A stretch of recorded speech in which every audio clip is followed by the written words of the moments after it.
بسم اللہ الرحمن الرحیم۔ یونیسکو کی جانب سے 18 نومبر کو اسلامک آرٹ کا عالمی دن قرار دیے جانے کی مناسبت سے الحمرا آرٹ کونسل لاہور میں اسلامک آرٹ کے خوبصورت فن پاروں کی نمائش منعقد ہوئی، جس میں پاکستان اور ایران کے فنکاروں کے نادر فن پارے نمائش کے لیے رکھے گئے تھے۔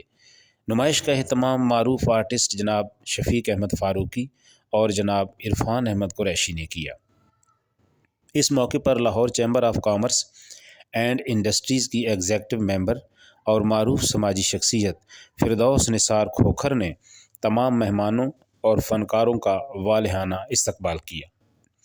اس دلکش نمائش کا افتتاح پاکستان انڈسٹریل اینڈ ٹریڈرز ایسوسی ایشن فرنٹ کے سرپرست اعلیٰ اور ہر دل عزیز تاجر رہنما میاں انجم نثار نے کیا۔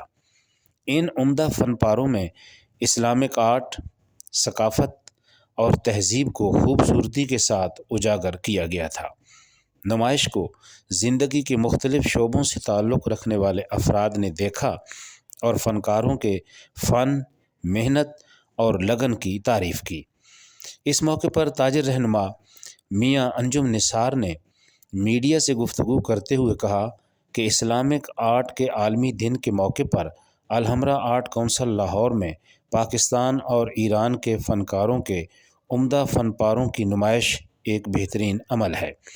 انہوں نے کہا کہ ہمیں ایسے قابل فخر فنکاروں کی حوصلہ افزائی اور ایسی سرگرمیوں کی پذیرائی کرنی چاہیے۔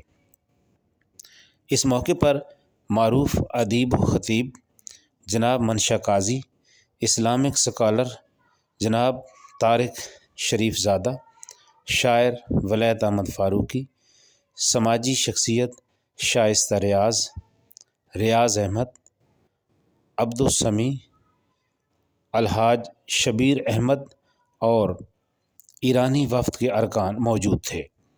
پاکستان پائندہ باد۔